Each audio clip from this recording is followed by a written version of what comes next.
इतनी तबाही आपने भी नहीं देखी होगी अपने जीवन में जितनी कोरोना के समय हुई, और इतनी परेशानियां जो कोरोना के बाद में जो आ रही हैं, और जो जिंदगी जितनी कठिन होती जा रही है। सिर्फ ऐसा नहीं कि फिजिकल प्रॉब्लम्स हैं, समस्याएं हर तरफ से लगातार लोगों की बढ़ती जा रही हैं।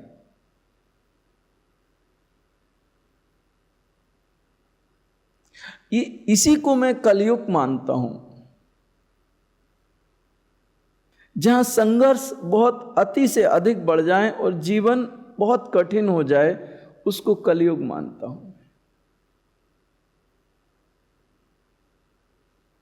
और इस कलयुग में एक आध्यात्म की एक ज्योत, जहां ना तुमसे कहा जाए कि कोई तुम पूजा करो, ना तुम अगरबत्ती लगाओ, तुम्हारी आत्मा को परमात्मा के साथ जोड़ने की एक स्वाभाविक प्रक्रिया, उसको बना के रखना बहुत कठिन है।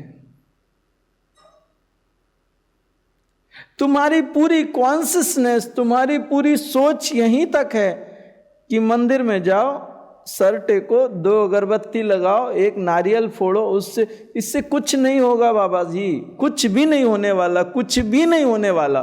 तुम जिन देवताओं के दर्शन करते हो मंदिरों में, मैंने उनसे बात की है, मैं उनसे मिला हूं प्रभु जी, कुछ नहीं होने वाला। तुम्हारे ये पूजा पाठ से तुम्हारी जिंदगी में कोई बदलाव नहीं होने वाला। मैं सच कहता हूं, मैं यहां रुद्राभिषेक मैं खुद करता हूं।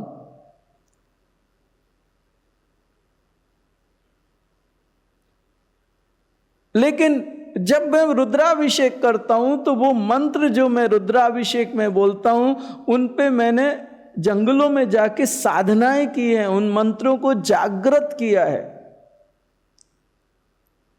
जैसे आप एक सिम कार्ड लेके आते हो मार्केट से, उसको एक्टिवेट करना पड़ता है, ऐसे ही मंत्र को संजीवित करना पड़ता है, मंत्र को जागृत करना पड़ता है। मंत्र कीलित होते हैं, मंत्रों को श्राप दिया जाता है, मंत्रों को निश्रापित करना पड़ता है, निष्कीलन करना पड़ता है। एक मंत्र को कितनी व्यवस्थाओं से बदलना पड़ता है, तब वो मंत्र इस हाल में आता है कि जैसे ही आप उस मंत्र को करोगे, वो देवता आपके वहां से इन्वोकेशन हो जाएगा और वो कनेक्टिविटी बनेगी।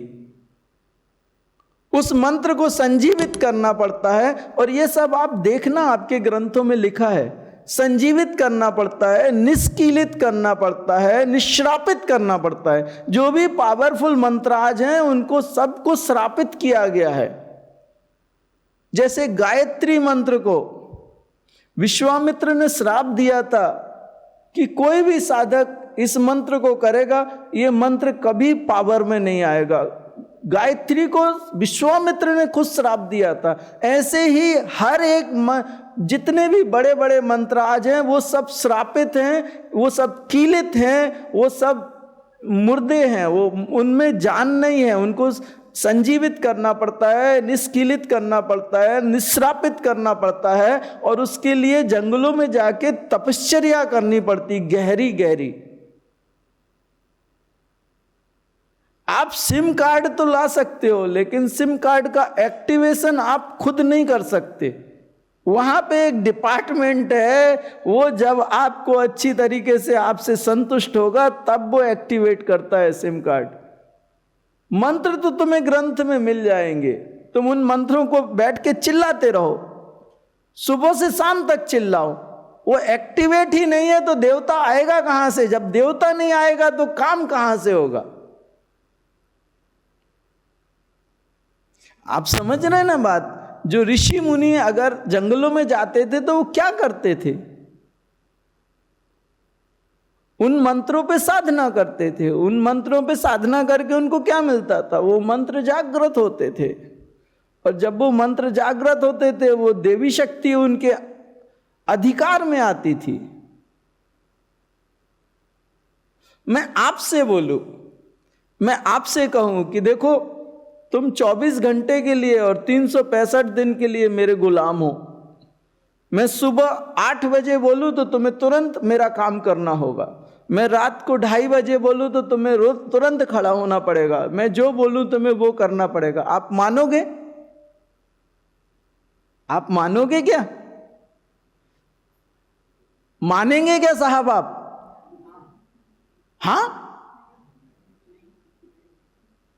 एक मंत्र सिद्ध होने के बाद कभी भी 24 घंटे 365 दिन कभी भी देवता को बुलाओ, उसको हाजिर होना पड़ता है।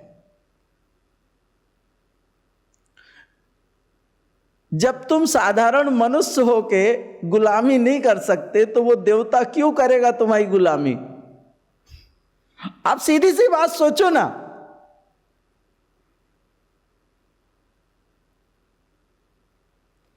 एक साधारण मनुष्य होके आप 365 दिन और 24 घंटे गुलामी नहीं कर सकते तो वो देवता तो फिर देवता है, आपसे तो ऊंचा है ना साहब, हाउ ना।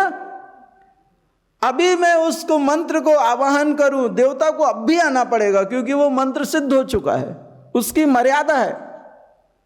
मैं बोलूंगा अरे ऐसा कर भाई, चल ये क्या है, ये ठीक से कर, उसको सुनना पड़ेगा मेरी, क्योंकि वो एक बार वो मंत्र सिद्ध हो गया है और वो देवता उसके मंत्र के अधीन है, उसकी मर्यादा है कि आना पड़ेगा उसको। वो तुम्हारी अधीनता स्वीकार क्यों करे? एक बात बताओ। बात समझ आ रही है? जब वो देवता उस मंत्र को, आप जब मंत्र को सिद्ध करने जाते हो तो एक सीधी सी बात है, वो देवता समझ जाता है कि अगर इसका मंत्र सिद्ध हो गया तो जिंदगी भर इसकी गुलामी मुझे करनी पड़ेगी। ये मनुष्य है, मुझसे छोटा है, मैं देवता हूं, इससे ऊंचा हूं, मुझे अपने जूनियर की गुलामी करनी पड़ेगी। ये जब बुलाएगा तब जाना पड़ेगा, जो बोलेगा वो करना पड़ेगा। इसलिए तुम्हें मंत्र सिद्ध नहीं होते या किसी भी साधक को मंत्र सिद्ध नहीं होते, वो देवता उस पूरे साधक को ऐसे निचोड़ लेता है। आप मंत्र सिद्ध करने जाओ, वो कहेगा मुझे गुलाम बनाने आ रहा, रुक मैं देखता हूं। वो तुम्हारी जिंदगी को पूरे संघर्ष से भर देगा, परेशान कर डालेगा तुमको, प्रलोभन दिखाएगा, कैसे करके तुम्हारा अनुष्ठान भंग करेगा वो।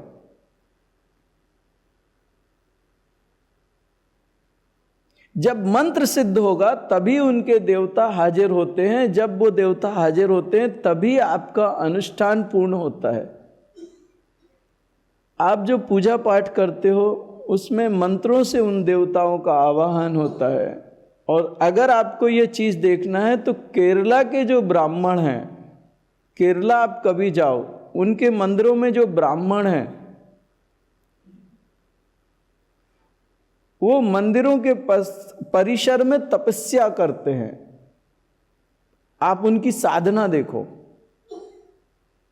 और जब वो आपसे कोई अभिषेक कराते हैं या कुछ कराते हैं तो वो 1 रुपया लेंगे। 1 रुपया से अगर आप 5 रुपए का सिक्का दोगे और अगर 50 रुपए दोगे, वो नहीं, 1 रुपया, 1 रुपया।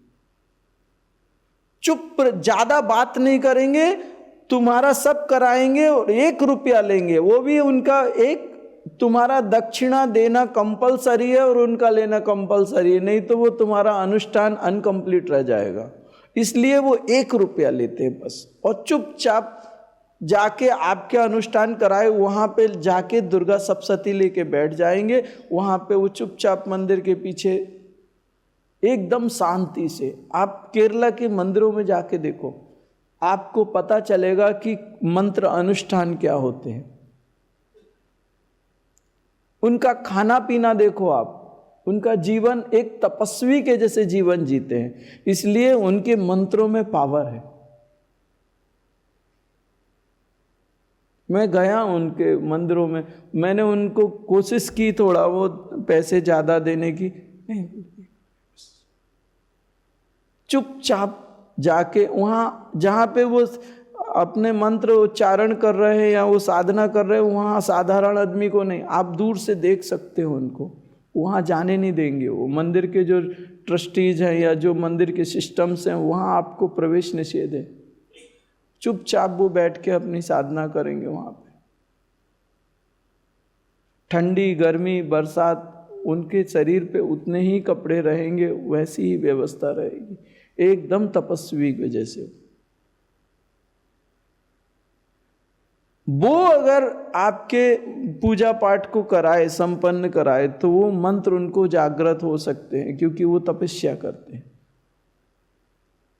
कोई तपस्वी अगर जब मंत्रों का उच्चारण करता है तो उस समय उसके उच्चारण में वो शक्ति होती है कि उन देवताओं का आना ही पड़ता है, उन देवताओं को सवाल ही नहीं है वो ना आए।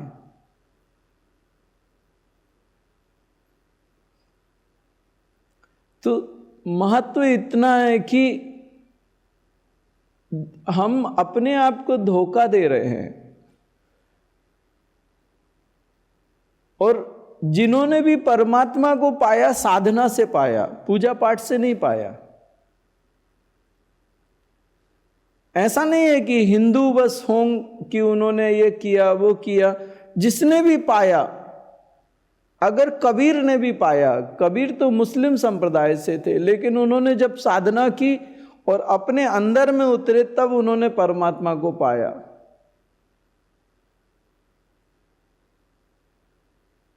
ये पूजा पाठ एक स्टार्टिंग KG1 की व्यवस्था है। ये पूजा पाठ, इस पूजा पाठ की जो उसके बाद में जो फल है वो बहुत छोटा है, एकदम नगण्य है। उससे आपके जीवन में बहुत ज़्यादा बदलाव नहीं आ सकता, और आपने भी इतना पूजा पाठ करके देखा है। लेकिन जैसे ही आप साधना पद्धति में उतरते हो, वैसे ही एकदम क्विक आपको रिजल्ट्स आने शुरू हो जाते हैं, तुरंत इमीडिएट आपके अंदर चेंजेस आने शुरू हो जाते हैं।